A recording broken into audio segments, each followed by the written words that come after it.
Good afternoon, everyone. Welcome back to the channel and welcome back to another video. This morning we are over here at the Charlotte Auto Show. Already starting off the day strong with a ride for today. That is a BMW M550. Freaking love that car. I've driven it. I mean, it's just really powerful. But anyways, we're here to go look at some of the new cars that some of the manufacturers have. And it's not going to be that big, as big as others because LA Auto Show is going on. But let's go check it out. And we have arrived. We are here at the Charlotte Convention Center for the Charlotte Auto Show. Of course, Mopars and Toyotas already off the bat. Let's go take a look around. And now the sort of evolution, but not the very liked evolution of the M550 we were just in. Brand new M560, only electric, about 560 horsepower, but weighs 5,600 pounds.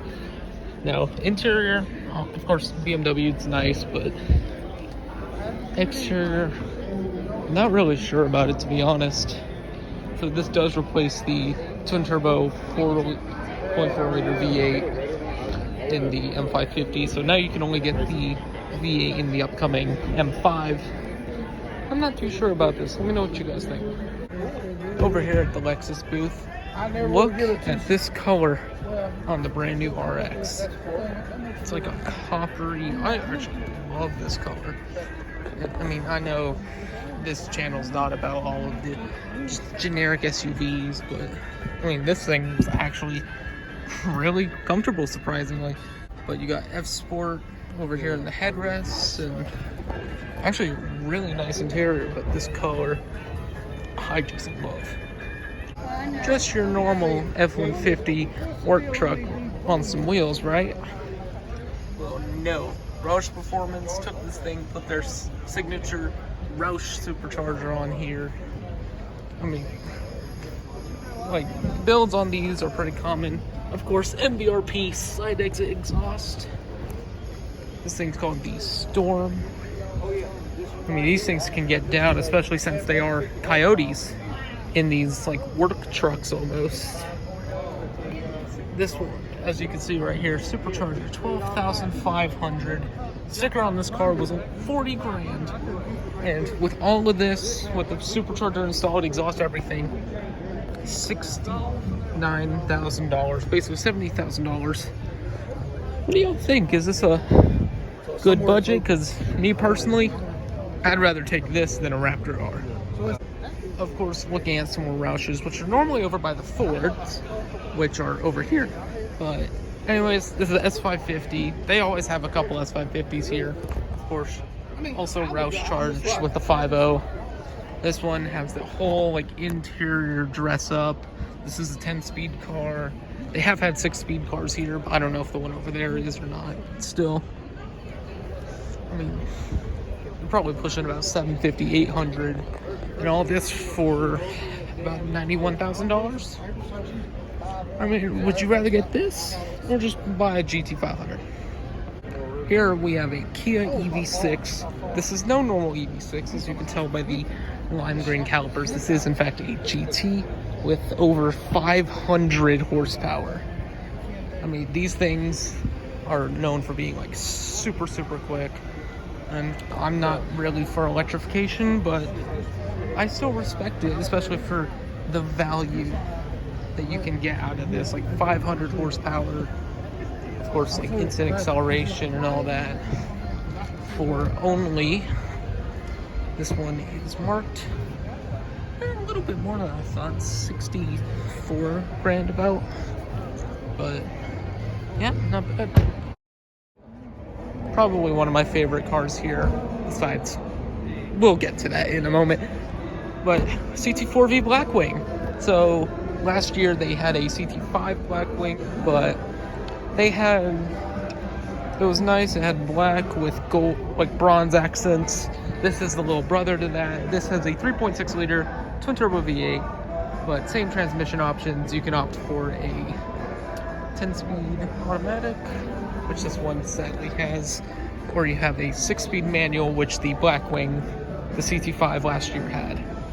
I mean, these are cool little cars.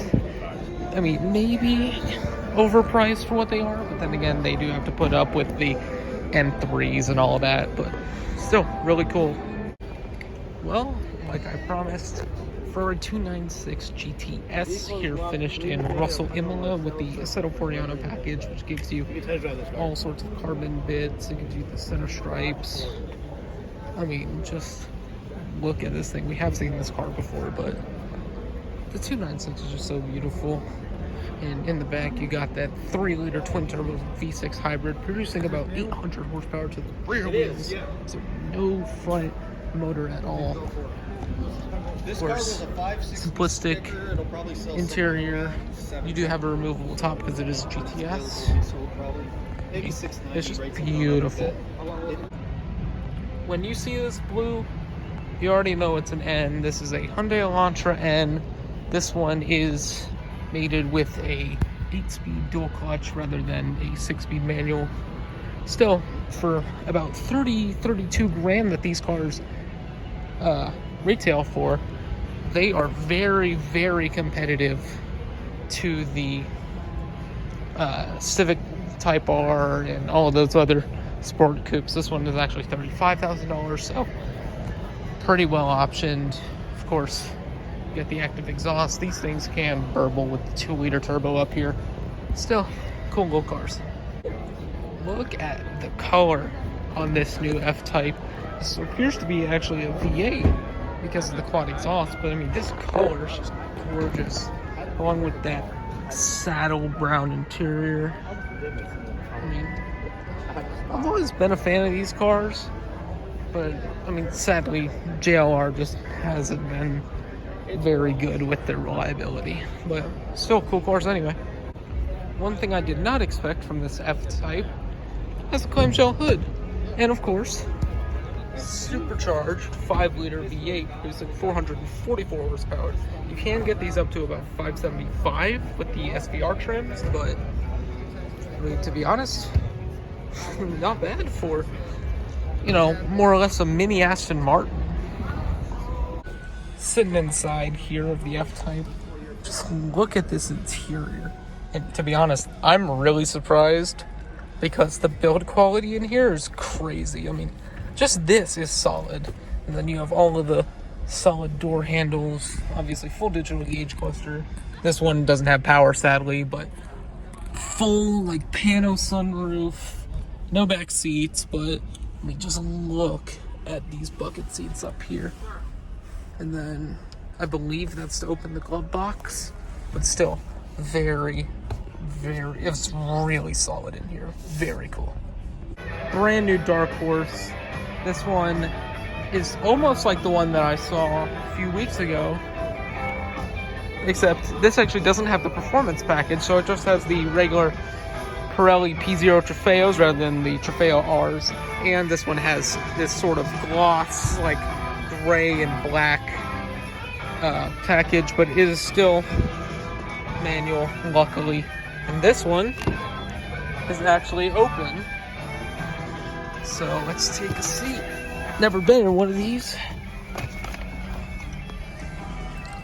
We got the full digital cluster screen there, and then of course the manual. Holy crap, clutch is pretty nice, short shifter, just really short throws on that. It's pretty nice in here. You got these Recaros there hugging me tight. I mean, I won't take this compared to a GT350, which is my dream car, but I mean, still manual, same transmission from the GT350. Only difference really is the Coyote and about like 25 less horsepower, but still, I love this thing. One other note, with this being a Dark Horse, of course, performance, got the brand new drift brake developed by RTR along with Ford Performance. So you push it down and then it engages like a normal parking brake. But if you have it turned on over in the infotainment, you can use this as actual hydro. So obviously clutch in to disengage the power from the rear wheels. Then you just pull up and it actually acts. It is electronic, but it actually feels very, very real, which is just crazy to think about. Of course, leaving from the Dark Horse, which is a performance bargain, to the regular 5.0. This one does appear to be a sort of like performance package car with the wing and the wheels, but this is a 10-speed car, so obviously more subtle than the Dark Horse. I mean, me personally, I'd rather take the Dark Horse. Also, this one does not have the active exhaust, which is strange, because it only has dual tips, which normally would only come on the EcoBoost. So very strange, but still pretty cool. Anyway, getting back in to the 5 car. Yeah, this is a lot better than the new one. Found a good parking spot. Now to go get something real good to eat.